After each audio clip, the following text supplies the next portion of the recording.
हम देश के प्रधानमंत्री को यह पूछना चाह रहे हैं। लोग अक्सर बोलते हैं ये ओवैसी बहुत खाली एक समुदाय की बात करता है। मैं कभी एक समुदाय की बात नहीं किया। मैं आसमान के नीचे बसने वाले भारत की इस अजीमुशान सरजमीन पर बसने वाले भारतीयों की, गरीब और मजलूमों के इंसाफ की बात करता आया हूं। और आज मैं पूछना चाह रहा हूं भारत के प्रधानमंत्री नरेंद्र मोदी से कि देश के प्रधानमंत्री आप युवाओं को नौकरी क्यों नहीं देते? 7 लाख नौकरियां हैं। सुनो कच्छ के बेरोजगार नौजवानों, सुनो गुजरात के बेरोजगार नौजवानों, सुनो भारत के बेरोजगार नौजवानों, गवर्नमेंट के पास, सरकार के पास 60 लाख नौकरियां हैं और 8 साल से देश के प्रधानमंत्री कुछ नहीं कर रहे। मोदी सिर्फ भाषण देते हैं, वादे करते हैं, ड्रामा करते हैं और उसके बाद जनता को भूल जाते हैं। 60 लाख नौकरियां कहां पर हैं? मैं पढ़ के सुनाता हूं मीडिया के लिए। बोलना है ना, हमारे दोस्त हैं, दुश्मन भी हो सकते मगर मैं आपका दोस्त हूं। सेंट्रल गवर्नमेंट में, सेंट्रल मिनिस्ट्री और डिपार्टमेंट में 9,10,000 नौकरियां हैं। कितने हैं? 9,10,153 नौकरियां हैं। कितनों को नौकरी होना? हाथ उठाओ। कितनों को नौकरी होना? हाथ उठाओ।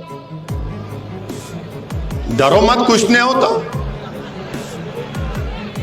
अब जब नौकरी होना, ये 9 लाख नौकरियां सेंट्रल गवर्नमेंट और डिपार्टमेंट में, और बैंक में कितने नौकरियां? पब्लिक सेक्टर बैंक में 2 लाख, 2 लाख 2 लाख नौकरी है। भारत के प्रधानमंत्री नौकरी क्यों नहीं देते? तो बोलते कश्मीर फाइल देख ले। फिर हेल्थ में 1,64,480 नौकरियां हैं। 1,64,000। आंगनवाड़ी में 1,76,057 नौकरियां हैं। अब बोलो ये भड़काऊ भाषण है? प्राइमरी एजुकेशन में सेंट्रल गवर्नमेंट के नवोदय विद्यालय में 16,329 नौकरी है। 16,339। स्टेट के प्राइमरी स्कूल में प्रदेशों के 8,37,000 नौकरियां हैं। हायर एजुकेशन में गवर्नमेंट ऑफ इंडिया, देश के प्रधानमंत्री के मातहत सेंट्रल यूनिवर्सिटीज में 18,647 नौकरी। IIT, triple IT, IIM, NIT में 16,687 नौकरियां, वैकेंसी हैं। दूसरे सेंट्रल इंस्टीट्यूट्स में 1,662 नौकरियां हैं। आर्मी और पुलिस में, इंडियन आर्मी में 1,07,505 नौकरियां हैं। सेंट्रल रिजर्व फोर्स में 91,929। प्रदेशों की पुलिस में 5,31,737। सुप्रीम कोर्ट में 4, हाई कोर्ट में 419, डिस्ट्रिक्ट और लोअर कोर्ट में 4,929। तो टोटल कितना हुआ? 60,82,130।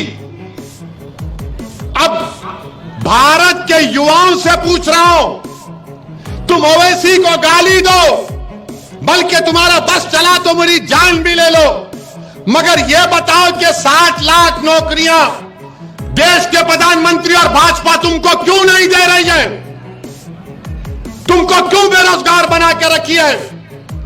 पूरे विश्व में, पूरी दुनिया में अगर कहीं पर नौजवान युवा बेरोजगार है सबसे ज्यादा तो भारत में। और ये फिगर कहां से आए? ये 60 लाख का फिगर कहां से आया बोल रहा हूं। ये मैंने नहीं लिखे, ये भाजपा के एमपी हैं पीलीभीत के श्री वरुण गांधी ने लिखा है। बीजेपी का एमपी है वरुण गांधी, बीजेपी का, और अपनी पार्टी में रहकर कह रहा है कि देश में 60 लाख नौकरियां हैं। मोदी, तुम गरीब को, नौजवान को नौकरी दोगे या सिर्फ भिड़ाते रहोगे, लड़ाते रहोगे हम लोगों को? अब मीडिया बोलेगा ओवैसी ने भिड़ाने की बात की। मीडिया 60 लाख का जिक्र नहीं कहेगा, ओवैसी ने कच्छ में भाई भिड़ाने की बात की। यही देखना, अब देखना कल सुबह 11 बजे छोटा शुरू होगा और शाम में 6 बजे से हमारी निकाह होगा, शादी करेंगे हमारे। हम तो टीवी के लिए दूल्हे भाई हैं, बगैर हमारे इन लोगों को चैन नहीं मिलता। मगर 60 लाख नौकरियां कौन देगा? 60 लाख नौकरियां प्रधानमंत्री क्यों नहीं देते? मैं आज इस जलसे से भारत के युवाओं को पैगाम दे रहा हूं, तुम अपनी नौकरी का डिमांड करो देश के प्रधानमंत्री से। पूछो भाजपा से 60 लाख नौकरियां दोगे नहीं दोगे हमको? महंगाई आसमानों को छू रही है, पेट्रोल डीजल बढ़ता जा रहा है, बढ़ता जा रहा है, और कुछ इसकी बात नहीं होती है। तो इसीलिए नौकरी भारत के प्रधानमंत्री को देना है। 60 लाख नौकरी दो प्रधानमंत्री, 24 के चुनाव से पहले दो, और गुजरात के चुनाव से पहले कम से कम 20 लाख तो दे सकते आप, वरना फिर आकर बोलेंगे 80-20 कब्रस्तान शमशान। और जो लोग मोदी जी को वोट डालते हैं, मैं उनसे पूछ रहा हूं, क्या तुम्हारी औलाद को, तुम्हारे बेटे को, तुम्हारे भाई को, तुम्हारी बेटी को, तुम्हारी पत्नी को नौकरी की जरूरत नहीं है? क्या भाषण से तुम्हारा पेट भर जाएगा? भाषण से जज्बात उभार सकते हैं, और मुझसे ज्यादा कोई तकरीर भारत में नहीं कर सकता, चैलेंज देकर कह रहा हूं। मगर 60 लाख नौकरियों का क्या होगा? अगर मैं झूठ बोल रहा हूं देश के प्रधानमंत्री, तो वरुण गांधी को अपनी पार्टी से निकाल के बताओ मैं जो झूठ कहा उसने।